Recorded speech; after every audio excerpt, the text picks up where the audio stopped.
Welcome back. So this is the case of Gypsy Rose Blanchard and the child who killed her mother. There was something about Gypsy Rose Blanchard and her mother, Dee Dee, that couldn't help but make you smile. A daughter stricken by cancer, muscular dystrophy, and a host of other ailments and diseases that even though she was in such pain and she was going through such a traumatic series in her life, but she always found a way to smile and bring joy to everyone. When she came into the room, when she was wheeled in by her mother Dee Dee in her wheelchair, she found a way to light up the room and make everybody smile that she was still there. One day, when Dee Dee turned up dead, bludgeoned to death in her own home, her sickened daughter mysteriously gone, people went into a panic, and they wondered, well, my God, did the same person who bludgeoned Dee Dee to death, did they take, her daughter, Gypsy Rose? What happened in this case? Where did she go? She can't survive by herself. She's in such dire straits right now. Where could she have possibly gone? People were frantic. They searched. They called out, everyone they could to help search for her. A massive manhunt went out immediately. But they were in for a huge shock, because the following day, Gypsy Rose was found, alive and well. And Gypsy Rose wasn't the sick child that everyone thought they knew. She was not only alive, but she was standing, walking on her own, and eating on her own. Something that everyone had believed was completely impossible, that she could walk, or that she could eat on her own, or survive on her own. Questions soon arose about the beloved mother and daughter duo. Was Gypsy Rose really sick? Could she have healed in such a short matter of time? And more importantly, what happened to the mother? What happened to Dee Dee? How did Dee Dee end up bludgeoned to death in her own home? Was Gypsy Rose involved? When Gypsy Rose was just an infant, her mother rushed her to the hospital, convinced that her daughter had sleep apnea or something else that was medically wrong with her, that made her so she could not sleep entirely through the night and breathe properly. When the doctors at the hospital examined little Gypsy Rose, they could not find anything wrong with her. There was nothing medically that would say, look, she has this or this is possible. They ran a battery of tests on her when her mom Dee Dee brought her to the hospital. Dee Dee remained convinced that there was something wrong with her little girl.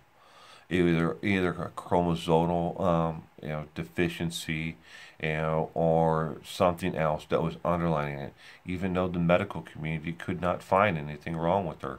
When Gypsy Rose was 8 years old, she fell off of her grandfather's motorcycle and skinned her knee. Dee Dee Blanchard, her mother, decided that there was something much more serious here than just a skinned knee. She picked up little Gypsy Rose and rushed her to the hospital immediately.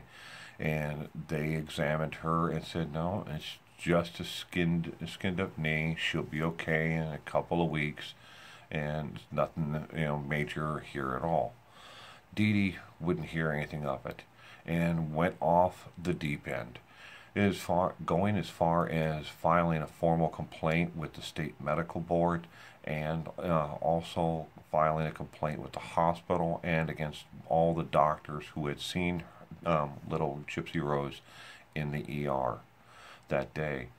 So she was convinced that there was something further in this case, and she went out and purchased a wheelchair for little Gypsy Rose.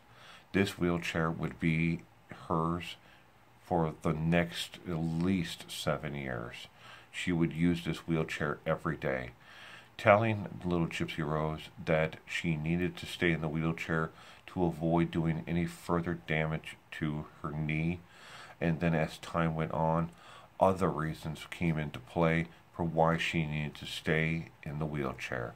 And that wheelchair would be her home everywhere she went from now on. Eventually, Dee Dee and Gypsy Rose moved out of her parents' home after they started questioning Gypsy Rose's medical conditions and how much they needed to actually do for little Gypsy Rose. Dee Dee eventually got Gypsy onto short-term disability with the Social Security Administration, and with that check she was able to pay for her way and for Gypsy Rose to move out and to an apartment where she would then start relying on the community and social and help networks like Catholic Charities and Lutheran Services and charities, along with telling people that her medical condition was much more grievous. I mean, remember, she was convinced from an early stage on in the child's life that the child had muscular dystrophy and a seizure disorder, along with having cancer. Came in later on as the possible background of what was wrong with little Gypsy Rose. On top of everything else, things within the home was just Dee Dee and little Gypsy Rose, and her mother started to protect her and watch her like a hawk. She didn't allow her to have any friends. She wasn't allowed to go outside the home on outings with anyone else. If anybody wanted to see her, she had to see her in the home in an environment that Dee Dee could control. She would always say that it was for little Gypsy Rose's well-being and for her safety that people visited there in the home. And quite a few people did over the years, but only when Dee Dee said it was appropriate and it was okay. When they moved to the New Orleans area, Dee Dee took Gypsy Rose to the hospital there for one of her supposed checkups, and because she was certain that there was somebody there within the hospital that could actually help her with little Gypsy Rose and her medical conditions.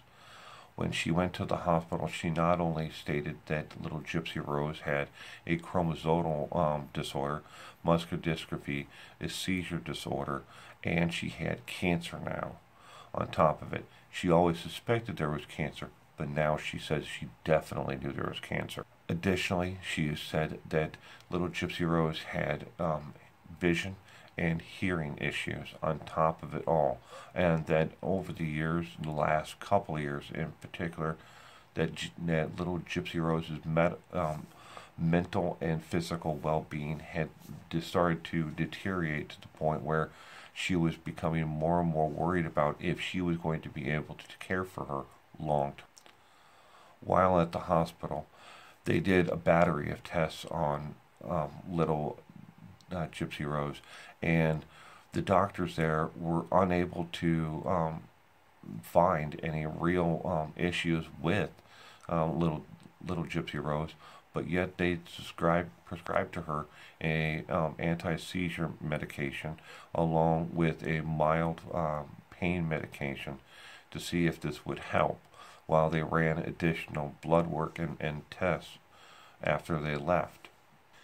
In 2005, Hurricane Katrina hit the New Orleans area, and Gypsy Rose and Dee Dee moved back to Aurora, Missouri, once arriving in the Aurora, Missouri area, the two of them became somewhat minor celebrities in the area, and champions for those who with disabilities in access to businesses and to establishments, parks, and so on, for those who are wheelchair bound.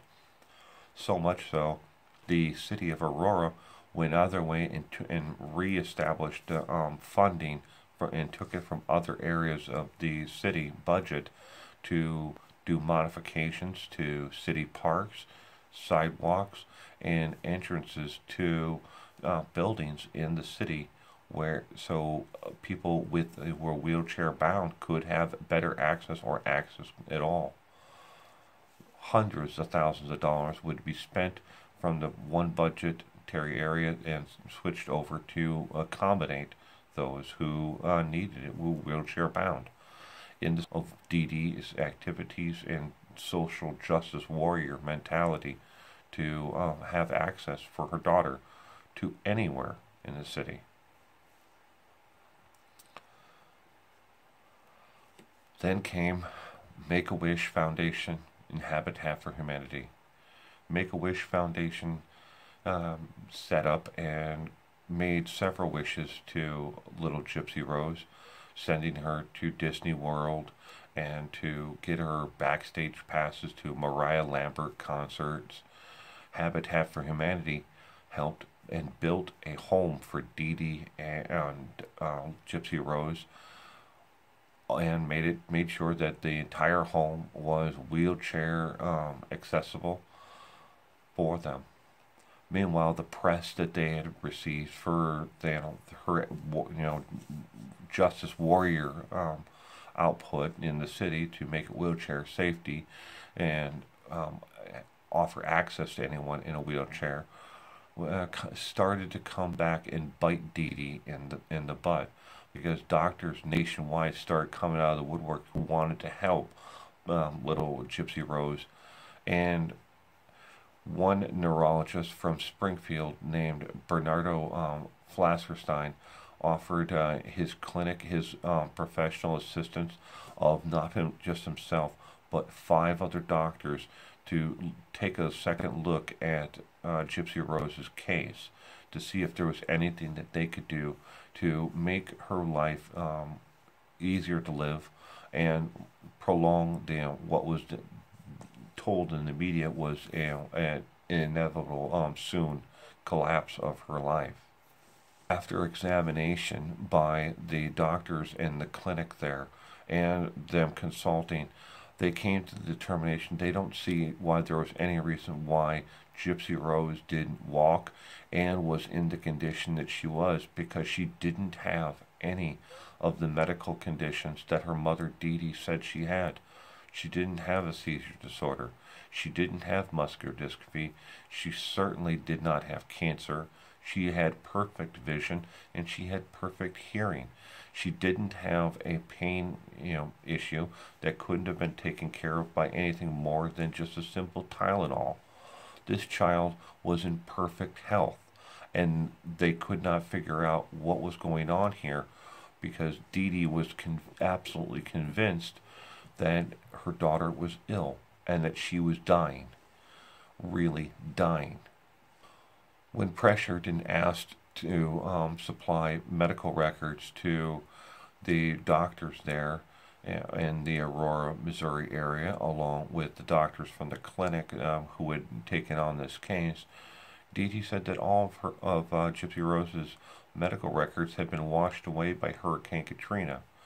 But the doctors at the clinic and those in Aurora, Missouri, were able to find that not all the doctors' notes and medical records had been destroyed through the Hurricane Katrina. Matter of fact, they were able to find several doctors that Dee Dee had taken Gypsy to that said that there was nothing wrong with this child at all, from what they could determine. Several EEG tests had been performed when she was in the New Orleans area, and they could not find a seizure disorder with Gypsy Rose at all. CAT scans, CT scans, and everything else, and MRIs, all of it came back negative. There was nothing wrong. Then came the day in the summer of 2006, the day that Dee Dee Blanchard was dreading the most. Little Gypsy Rose had started to assert her independence and wanting to get out of the home and do more as a teenager.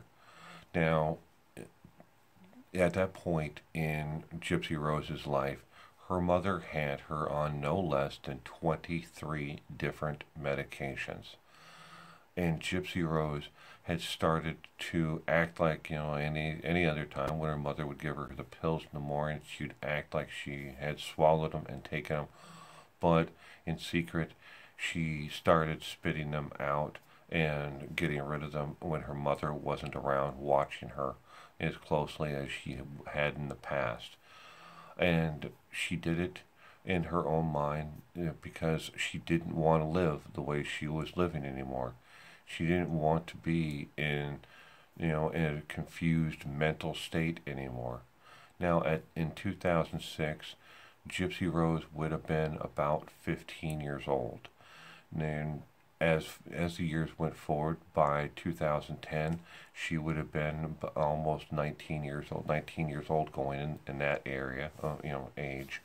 But her mother kept on, rolling the clock back on her and telling people that she was 14, she was 13, and her mother came up with even more medical issues that she supposedly had, even though Gypsy had pretty much weaned herself off of all the medication that her mother had been giving her for the last like 3 years.